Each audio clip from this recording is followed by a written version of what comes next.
Hello, Facebook family. I have decided to do this video. It has been weighing very heavily on my heart and on my mind as well. And it was something that I wanted to say early on, but there were so many emotions and so much pressure for me to go with the popular opinion about who George Floyd was.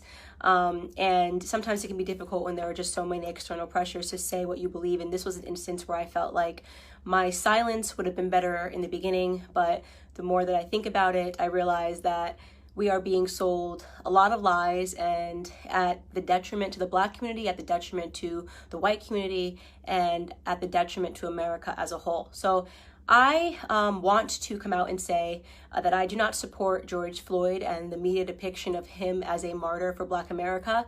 I'm going to explain why, and I hope that some of you guys will understand where I'm coming from. I have spent a considerable amount of time reading a lot of Black authors that I think are some of the most brilliant Black Americans breathing. Walter Williams, Shelby Steele, Thomas Sowell, and I recently came across something that was an idea that was planted into my head by Shelby Steele, and it has been something that I cannot forget. It is something that will stick with me for the rest of my life. And it is something that I hope for the Black Americans that are watching will stick with you for the rest of your life. Shelby Steele said that the Black community is unique from other communities. Our culture is unique from other communities because we are the only community that caters to the bottom denominator of our society. Now, let me explain what that means. It means to say that not every Black American is a criminal, not every Black American is committing crimes, but we are unique in that we are the only people that fight and scream and demand support and justice for the people in our community that are up to no good. You would be hard pressed to find, a Jewish person who has spent 5 stints in prison, who commits a crime and dies while committing a crime, and that the Jewish people champion and demand justice for. You will be hard pressed to find this in white America. You'll be hard pressed to find this even in Latino America. If there is a person that is spent multiple times in prison, you are not going to see a bunch of Latinos coming out demanding justice for this person, even if, and I want to be very clear, what I'm saying is not any defense for Derek Chauvin. I hope Derek Chauvin gets the justice that he deserves to be, implemented upon him, and that the family of George Floyd deserves justice for the way that he died. But I also am not going to accept the narrative that this is the best the Black community has to offer. For whatever reason, it has become fashionable over the last 5 or 6 years for us to turn criminals into heroes overnight. And it is something that I find to be despicable, and it is something that I refuse to stand by any longer, and I am not going to play a part in it, no matter how much pressure comes from Black liberals and Black conservatives as some token of people wanting you to believe that this is the only way you can be Black, is you have to say this was wrong and that this person was amazing. I won't do that. George Floyd was not an amazing person, and as soon as this video hit the internet, I did just basic searches. Everyone jumped on it and was looking at the police officer, and everyone agrees that the police officer was wrong, and the police officer has been arrested. So that is not the reason I'm not discussing that, is because that is not something that has been misconstrued in the media. He has been turned into the devil that he is, and there is no reason for us to harp on that any longer, because white Americans are not uplifting Derek Chauvin as a victim or pretending that he's an amazing human being. But George Floyd is being uplifted as an amazing human being. For those of you who have not yet seen the clips and did not pursue or wait for more clips to come out, first and foremost, George Floyd at the time of his arrest was high on fentanyl, and he was high on methamphetamine. This came back in both of his autopsy reports. If you pursue the 911 transcript, you can see the person describing somebody who is out of their mind high, and which is what made the person fearful, because he tried to use a bill that I guess was a fake bill to purchase something, and then he was outside acting weird, and they, in their police call, said that this person was obviously distorted and on drugs. When he is put into handcuffs and is put against the wall, a baggie of what looks to be like cocaine or it's a white baggie that he drops onto the floor that you can see in an image. If you look up the clip, the media is refusing to circulate it. You can find it on Twitter if you you use DuckDuckGo and look up George Floyd baggie, you can watch the clip yourself with your own eyes. He had drugs on him at the time of his arrest. Now, barring all of that, nobody thinks that he should have died during this arrest, but what I find despicable to be is that everyone is pretending that this man lived a heroic lifestyle when he didn't, and I want to talk about what his lifestyle was leading up to this moment and why I refuse to accept the narrative that this person is a martyr or should be lifted up in the Black community and that we should be buying t-shirts with his name on it, okay? So here we have, first and foremost, let's start from the bottom of his record. And by the way, I am not saying that if you have a record, you don't deserve a second chance. I think people get arrested and some people can serve time in prison. And I believe in second chances, but I do draw the line when it comes to second, third, fourth, fifth, sixth, seventh, eighth, and ninth chances. 1998, he spent 10 months in prison for theft with a firearm. That was the first prison stint that I could find on him. In 2002, he spent 8 months in prison for a cocaine offense. In 2004, just 2 years later, he spent another 10 months in prison for a cocaine offense. In 2005, he spent another 10 months in prison for having less than 1 gram of cocaine on him again. In 2007, and this was the biggest instant that I had that made me realize this was a horrible human being that I am not going to pretend was a good person. In 2005, a woman who was pregnant received a knock at the door, and she went to the door, and the person pretended to be someone that worked for the water department. So she opened her door and quickly realized that the person at her door did not work for the water department and attempted to slam it. At the moment that she was attempting to slam it, a Ford pulled up and another 5 men jumped out of the car, and one of which was George Floyd, came up to the door and they forced their way inside to her home, inside of her home. Mind you, this woman is pregnant. At that point, George Floyd took out a gun and pressed it to her stomach.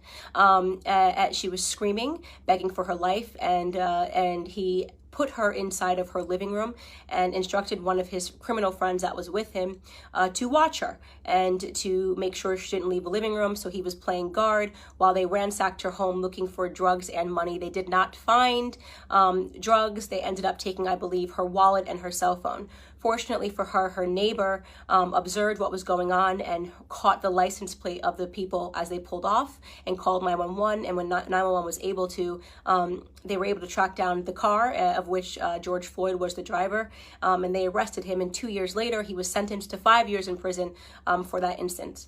Now, you can say the media is portraying it like he was just getting his life together after, being released in 2014 following that incident. He was just getting his life together and moved and was going to start afresh.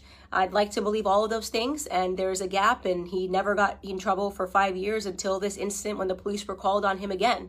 But you are defying common sense to believe that this person suddenly became an exemplary character but happened to be high on fentanyl and methamphetamine and trying to use a bill, a fake bill, to purchase something. And so, in my opinion, George Floyd was a criminal. He was a criminal, and just because he was a criminal doesn't mean he deserved to die at the knee of a police officer, but it does mean that I am not going to play a part of the broken Black culture that always wants to martyr criminals, who wants to pretend they were these upstanding human beings that just wanted to help society, that just wanted to reach out and uplift society. And he has a rap sheet that is long, that is dangerous. He was an example of a violent criminal his entire life. Okay, up until the very last moment. Now, again, I want to be clear. This is not a defense for Derek Chauvin. No one that I have spoken to, no one in the news is defending Derek Chauvin. He is getting what he has coming to him. Okay, great.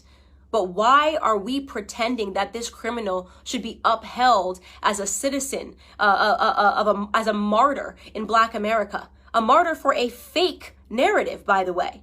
Police brutality, racially motivated police brutality is a myth. Okay, so let's get into that. Not only are we using this death, right, and allowing it to cause these riots and protests, pretending this was some upstanding citizen in the Black community who was tackled down and killed for no reason, right? Not only are we allowing it to inspire riots in which Black people are dying, in which actual upstanding Black citizens are dying. Case in point, I'm sure you guys have all now seen David, the sheriff that just was shot and killed because he was trying to protect a pawn shop. Please look him up if you haven't seen it. I'm blanking on his last name. His first name is David, who was shot and killed for trying to protect a pawn shop from looters, an upstanding citizen, an actual head of a police. He was the head of a police his entire life, 77 years old, did everything right? So we now have to kill upstanding Black citizens because a non-upstanding Black citizen, a career Black criminal, died. Now, did he deserve to die in that manner? No. I can't say it enough. No, he didn't deserve to die in that manner. But I will be damned if the rest of us upstanding Black citizens have to suffer because of this incident that rarely ever happens in America. So here are some numbers for you people that are still believing that police brutality is a real, racially motivated police brutality is a real thing. First and foremost, okay, you have a 25% higher chance as a violent white criminal of dying at the hands of a police officer than you do as a Black criminal. Last year, a total of 9 unarmed black men were killed by police officers and 19 white men were killed by police officers. For those of you that aren't good at mathematics, right, you might be thinking, oh, but Candace, white people represent 60% of the population and Black people represent just 13% of the population.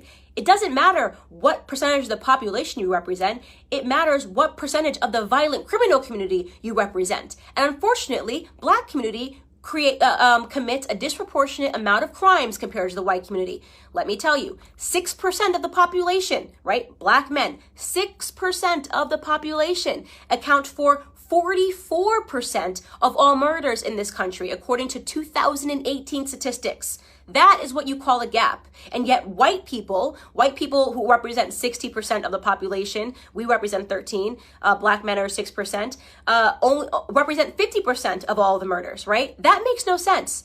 That makes no sense. A 6-point variation in a community where we are extreme minorities. We commit 50% of all violent offenses, evenly split, and we're only 13% of the population, okay? So we have a lot more encounters with police officers. And don't say the police officers are coming around because we're Black. I'm talking about violent criminals. I'm talking about murder, 44% of murders, okay? You want to talk about real statistics? The police officers have way more to be fearful of in the Black community than the other way around, okay? We commit, on average, a police officer is 18.5 times more likely to be killed by a Black person than the other way around. Okay, so this entire narrative is complete smoke and mirrors. It's all made up. It's just election fodder. It's white versus Black because it's an election year, not because Black Americans are suffering at the hands of police officers more than white Americans.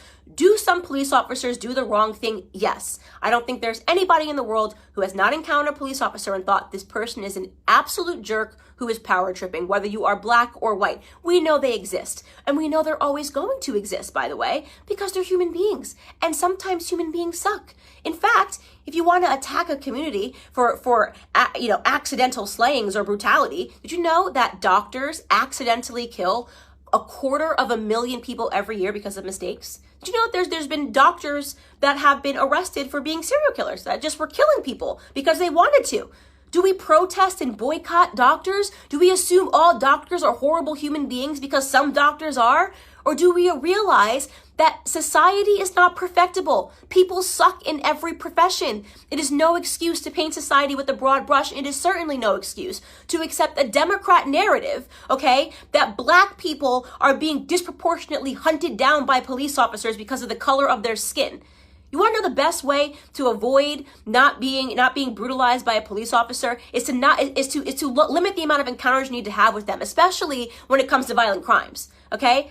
I am not going to stand for this continual bottom-feeding narrative of us martyring people that have had 5, 6, 7 stints in prison and then pretending they were upstanding heroes to our community. It's bullshit. It's bullshit. Excuse my language. It's absolute bullshit. And I'm tired of it.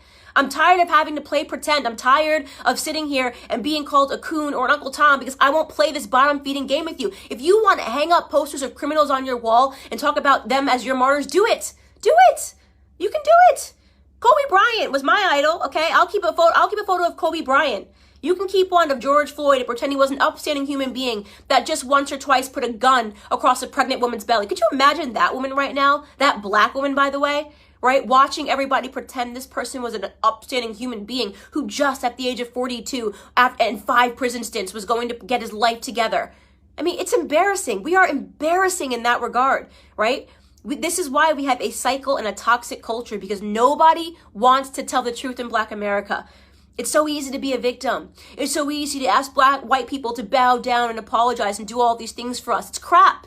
It's crap. It's a lie. It's a farce.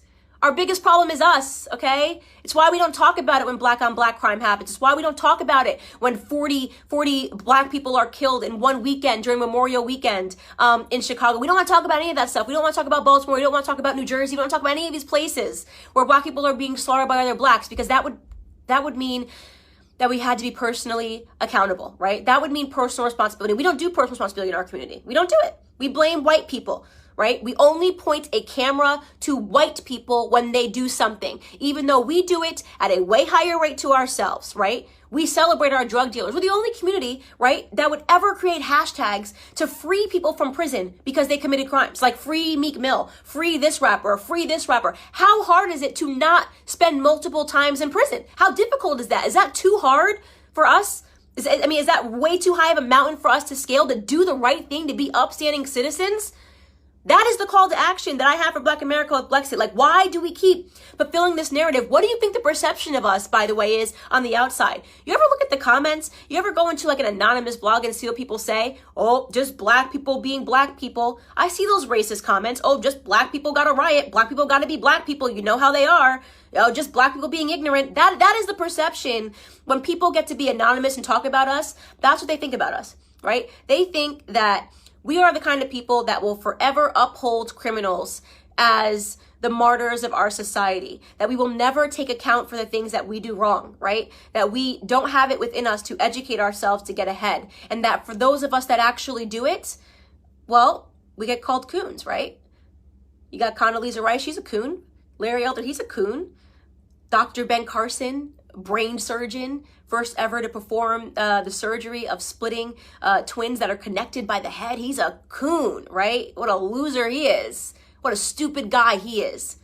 Kanye West says he's not going to be told to do it because of the color of his skin. He's a coon. He's lost. He's in the sunken place. The sunken place. That's where we all are, right? Because we demand more and we will get more out of this society, because we're going to get ahead, right? That's what's going to happen. We're going to get ahead. Black conservatives get ahead because we don't subscribe to this narrative. Because you're not going to catch me outside trying to grab a TV pretending that it's because a martyr named George Floyd got killed. Okay? I'm a big believer that no matter what color you are, you do stupid things, you win stupid prizes. Okay? We have to do better. We have to teach our kids better, or we're not going to get ahead, right? Anyways, this is just a rant because I have been feeling super annoyed at these depictions in society. I have no apologies here to make. George Floyd is not my martyr. He can be yours. That's all I have to say to Black America.